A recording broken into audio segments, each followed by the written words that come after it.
Hello and welcome. My name's James and I'm the candidate coach. And today we are coming to you live for our workshop. It is great to be with you wherever you are dialing in, logging on around Australia, around the world. Thank you very much for joining us. A reminder that depending on which platform you're watching this on, you can ask me questions and I'll answer them. We'll read them out live if they're good questions because we are streaming to you live today. So thanks very much for joining us. We've got a great topic today, which is how to give great answers to interview questions. Now, our previous workshop, if you attended, was on how to prepare for an interview. We talked about all the things that you need to do, how you do the right research, how you prepare your documents, what you need to take to the interview, how you need to act in the interview room, things like your body language, your eye contact. But we didn't talk about specifically how to answer interview questions. The reason we didn't is it's its own workshop itself. There's a lot to go into in terms of constructing a great answer for interview questions. So that's what we're going to do today. We're going to talk specifically about how do you craft a really good answer to interview questions. In my experience, this is the one area that job seekers don't spend enough time on. They spend a lot of time on their resume and cover letter. They spend a lot of time researching the company. They even might spend a lot of time researching their interview, but they don't spend enough time actually practicing their answers to interview questions. You think you know how to answer a question. You may be a bit too embarrassed to ask somebody to practice with you. And so when it actually comes to the day, it comes to the interview and you are asked the question, a lot of candidates fall flat on their face because they haven't practiced. And each time you practice your interview question answer, it gets better. So if you practice it 3 times, it's 3 times better. If you practice it 10 times, it just gets better and better and better. So I'm going to be sharing my screen with you a lot today, as you'll see now. If I do look like I'm looking over here a bit, that's because it's my presentation screen. But that's what we're going to do. We are going to talk about how do we give great answers to interview questions. So a little bit about me to begin with. My name's James. I'm the founder of The Candidate Coach.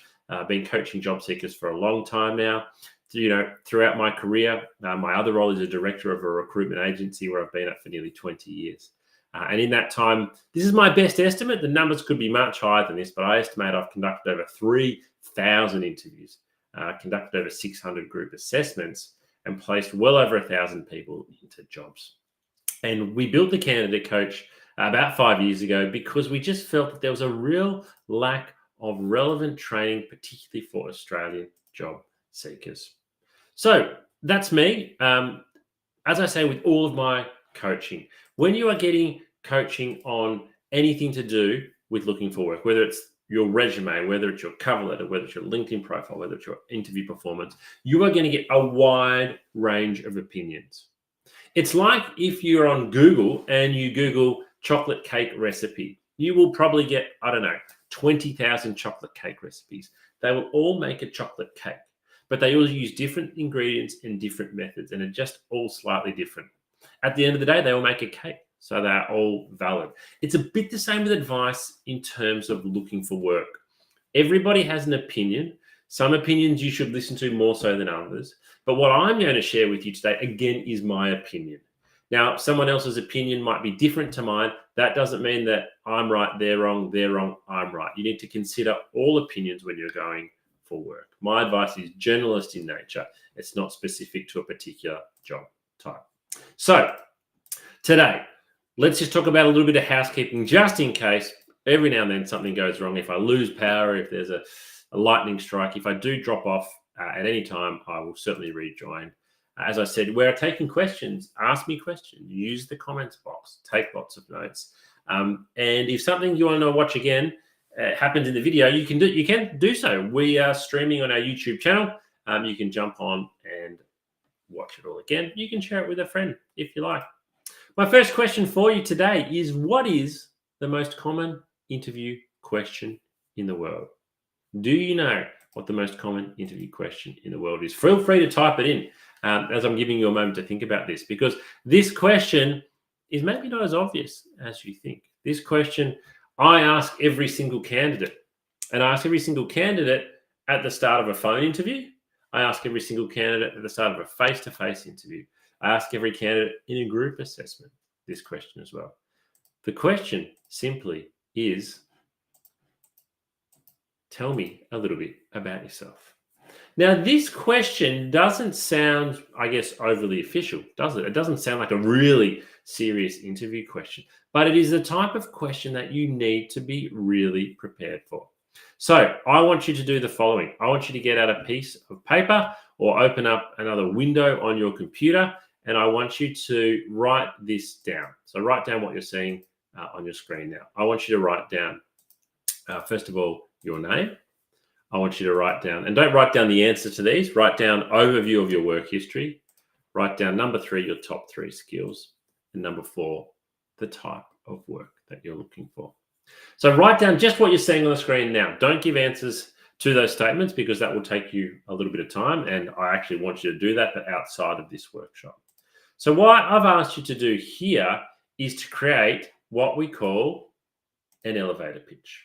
We want you to create an elevator pitch. Now, an elevator pitch gets its name from pretty much an example of how much time do you have in an elevator with someone. So from a interviewing perspective, imagine if you had an interview this afternoon on the 30th story of a Melbourne high-rise business building. And when you got to the address, you walked in, you pressed number 30 on the lift, and you got in to the lift and it was empty. But just as those doors were closing, someone said, "Stop, hold the lift." And in walked the person you were meeting. And they said, "Oh, hello. Just while we're going up in the lift, why don't you tell me a bit about yourself?" So you've got that time as the lift's going up, let's say 30 to 60 seconds. So it's called an elevator pitch based on that. So an elevator pitch is a brief, persuasive statement, which is going to come in handy during the recruitment process. Because the most common interview question in the world is, tell me a little bit about yourself. The best answer to this question is your elevator pitch. When I ask somebody, tell me a little bit about yourself, I get a whole range of responses. I get candidates saying, "Oh, well, they'll just talk only about work, or they'll only talk about outside of work, or they won't know where to start," and they come across as unprepared. Whereas if you have got a well thought out elevator pitch here, you're giving yourself a great opportunity to impress me straight away. So let's go through how we actually create an elevator pitch. So as I said, this is an elevator pitch. We've got our name. That's pretty easy. We've got an overview of our work history. Now, overview, not detail, just overview. Your top 3 skills and the type of work you're looking for. Now, these things as well, they might change a little bit depending on who you're speaking to, the type of work you're going for. So, for example, you might be happy to work in customer service. You might be happy to work in administration. So you might highlight different skills at different points in time. But generally speaking, this is what we do. So how do we go about that? Well, here's an example of one I've created earlier. So you need to go away and do this. You need to go away and write down your answers and rewrite it. So this is how I would give an elevator pitch for myself if I was looking for work. If someone said, "Tell me a bit about yourself," I'd say, "My name's James. And for 15 years, I've worked in recruitment, beginning in a recruitment consulting role before moving on to management and then onto my current position, which is being a director. My top skills include interviewing candidates in a way that uncovers their true motivation, public speaking and presenting, as well as coaching and training candidates to ensure they're giving themselves the best chance of getting a job. I'm currently looking for a new role where I can focus more of my time on training, coaching, and assisting candidates as opposed to being a recruiter." So by me giving you my elevator pitch, you suddenly have quite a bit of insight into me, what I'm looking for and what I'm good at. Now, my interview pitch there, my elevator pitch is quite impressive, but don't be intimidated. I've worked on it a lot and I'm an experienced recruiter and coach. There is no reason, though, why you can't get your elevator pitch to this level. There is no reason why you can't, after today's workshop, go away, go home, write those things down, and you tailor it. So I've crafted that slowly and you edit it. And then when you've got it right, you need to start using it. So I want you to rewrite your elevator pitch until you feel that it is perfect. It's not just going to happen once.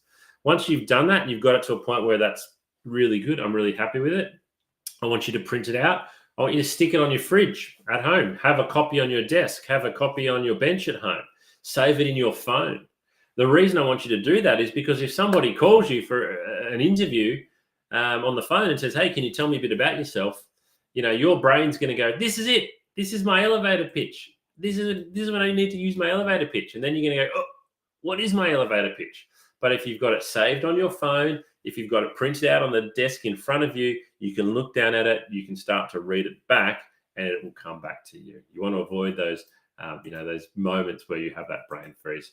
But use your elevator pitch. We are creating it so that you can use it. All right, standing out interview. I've just got one main rule for you today, and that is this: preparation is key. Now, we talked about this in our other interview training video, and I know what you're probably thinking. You're probably thinking, James, that sounds really, really boring. Preparation is key. But I guarantee you that if you do the preparation, then you are going to significantly improve your chances of getting the job. So let's talk about preparing for giving specifically good answers to interview questions. So to begin with, we need to work out, well, what's the type of interview question? And there are several different types, but generally most things boil down to two types of interview questions: behavioral-based questions and technical-based questions. These are the two main types of interview questions. So let's have a look. So first of all, oops, that's bumped off my screen a bit. Behavioral questions. So in behavioral questions, we are focusing on how you've handled various situations in the workplace. And what do they reveal about your character traits, your abilities, and your skills? So for example, and these are questions that you would have heard a lot of, and they often start off with, tell me about a time, or can you give me an example of, or can you share with me? So for here, can you tell me about a time you gave great customer service? So it's a pretty general question, isn't it? You need to be able to give a specific example though. General question, specific example. This one is a bit more specific. Can you tell me about a time you disagreed with your manager? That is a specific question. And again, it requires a specific answer. So I just want to take a moment here and actually ask you, just think to yourself, if you are asked these questions, can you answer them confidently straight away with a really strong example? If the answer is no, then you've got some work to do. And that's fine. That's what we're here to do today. But if you don't feel really comfortable with your answers to these two questions, then you need to go away and work on them. Even if you're going for a senior role, you still might get asked that customer service question, because we all work with people. We all work with customers. Or it could be, tell me about a time when you assisted a colleague. Telling me about a time where you disagree with your manager is a question I love to ask. I love to ask it for many reasons, because it's not a question that people generally like answering, but it gives me a great insight into, first of all, have you thought about how do you answer that question? Have you prepared for this interview? Everyone's had a disagreement with their manager. Some people just disagree in their mind and move on. That's fine. You can talk about that in your interview, but you need to be prepared to answer these questions. The best way to answer behavioral-based questions is to use the STAR technique, STAR. Now, you can go and Google the STAR technique and you'll find lots of different articles on what it is and how to apply it.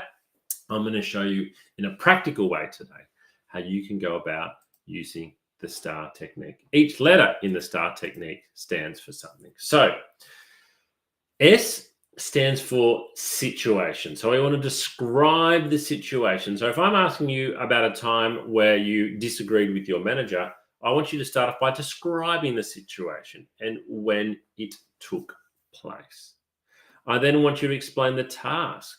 So explain the task and what was your goal. So what did you want to achieve out of the conversation with your manager when you disagreed? A is the action, and this is probably the really important part here, is what did you do?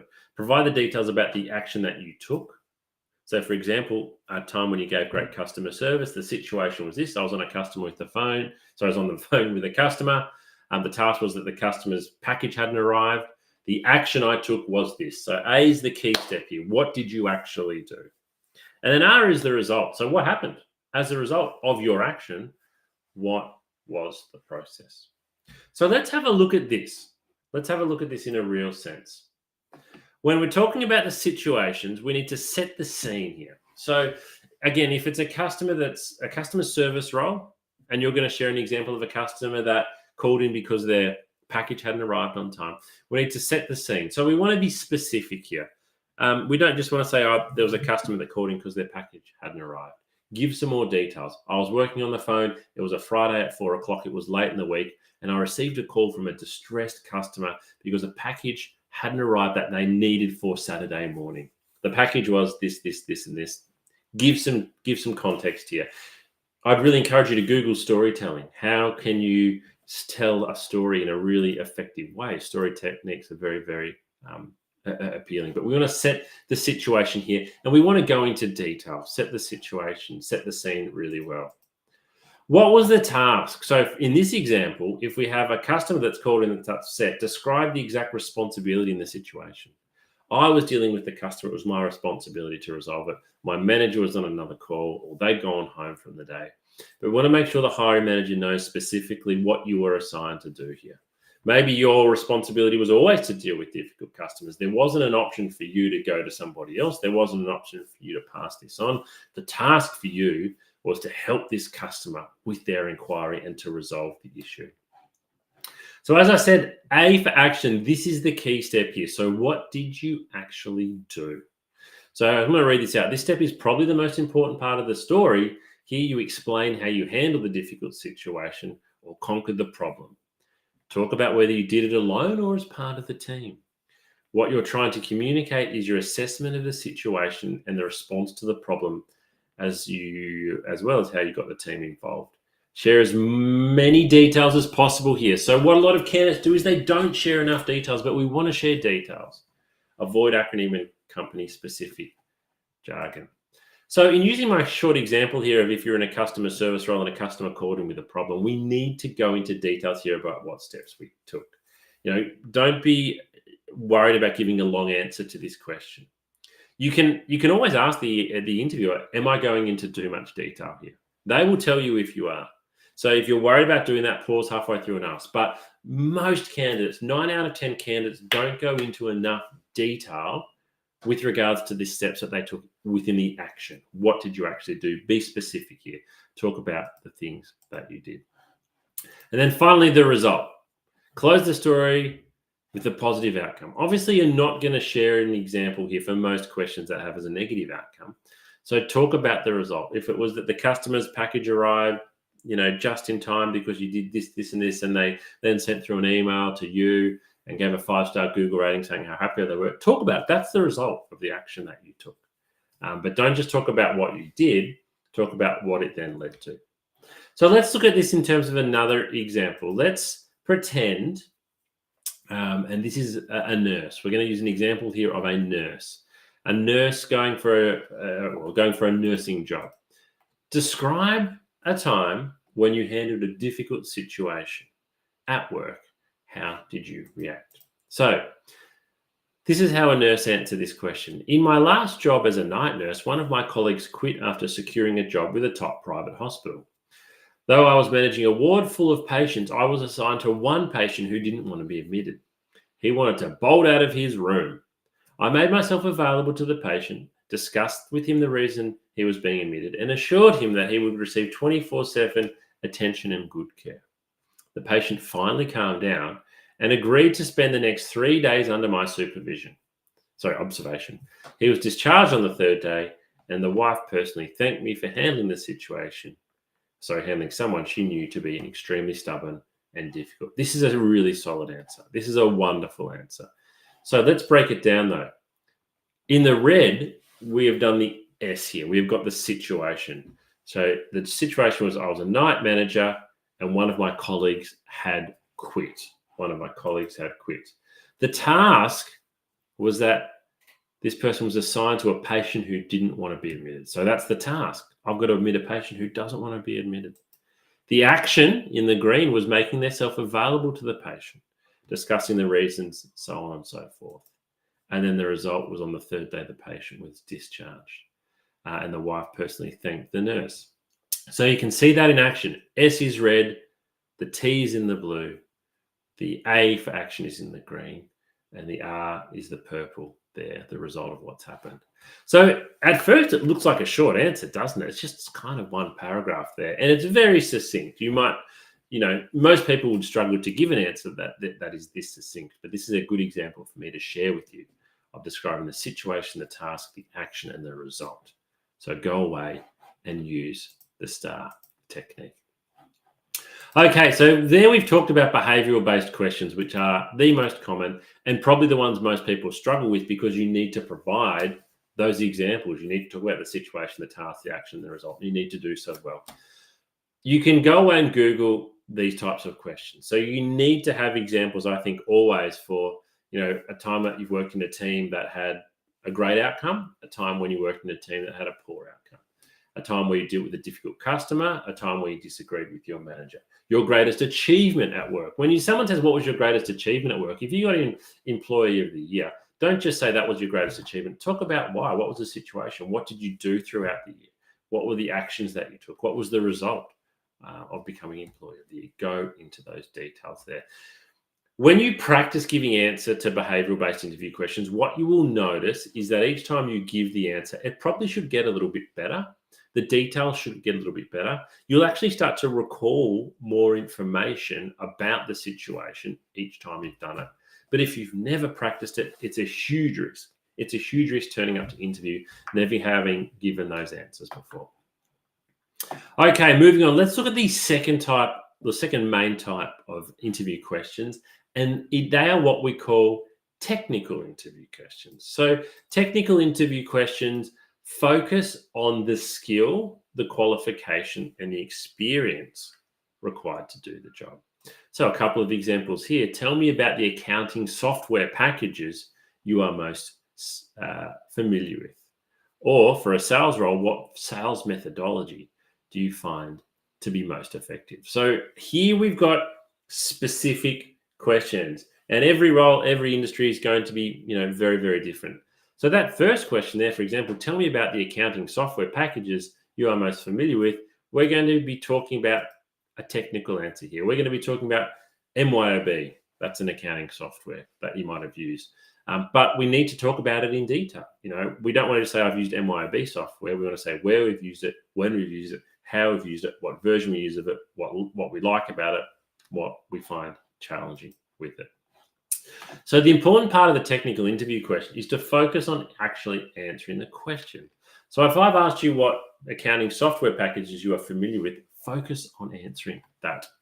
Don't get distracted and go off on tangents. We want to provide details. So we can use the STAR technique. So if I've said, tell me about the accounting software that you've used, we can talk about the situations that we've used it in, the tasks that we've been using it for, the actions, and the results of using it. That's a wonderful way. So if you can really familiarize yourself with the STAR technique, you can apply it to nearly all interview questions. Or the W, the who, what, why, when, where, we've used it. So who do we use it with? What do we use it for? Where do we use it? When do we use it? And why? But again, most candidates here with interview questions go too light on the detail.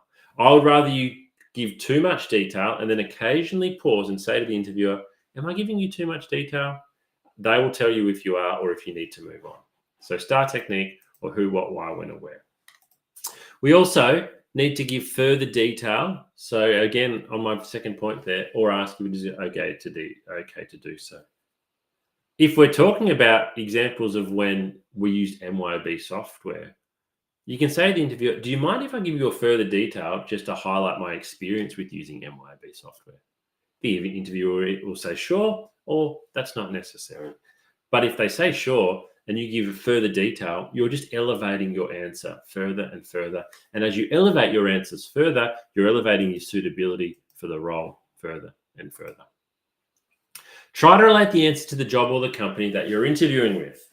So this one here is a great way for you to make that link. If an organization, and again, coming back to our accounting software question, if an organization is asking about an accounting software, that's because they use it. And so in that example, it's quite relevant. But for some others, it might not be so obvious. But if you've done some good research into the company, into the job, and you can relate your interview question back to that, then you're doing extremely well. Okay, how to deal with nerves and anxiety at interview. I'm going to play a video for you now. I just need to make sure that we can. Just going to make sure that I can share my audio with you today. No, it doesn't look like we can. I will drop into the chat function how you can deal with nerves and anxiety in your interview. We have a whole video on this on our platform. I apologize that it won't play through the workshop today. So in summary for today, though, preparation is key, isn't it? It is absolutely vital. And that's what I said in all of my pre-interview workshops. It's your friend, and preparation you can do. So I want to ask you a question. What I've talked to you about today, can you go away and do it? The answer is yes. It's whether you choose to or not. It's often not the best educated candidate that gets the job. It's often not the best, most experienced candidate that gets the job. It's the candidate that presents themselves best at interview. You can actually leapfrog over candidates with better skills, better qualification, and better experience by being a better prepared candidate. It won't always happen. But again, even if you do have great skills and great qualification, if you are not doing the preparation for interview, you are taking a huge risk. And going for a job is not something that you want to take risks on. All right, so we've now got an opportunity for questions. I'm going to stop the recording because sometimes people ask personal questions. Pop your questions into the chat function. Feel free to connect with me directly. There's my email address on the screen there. My name is James Whittingham. You can obviously see that too. Find me on LinkedIn and follow the Candidate Coach on LinkedIn as well. But we'll stop recording now. Thanks very much for joining today, and we'll jump into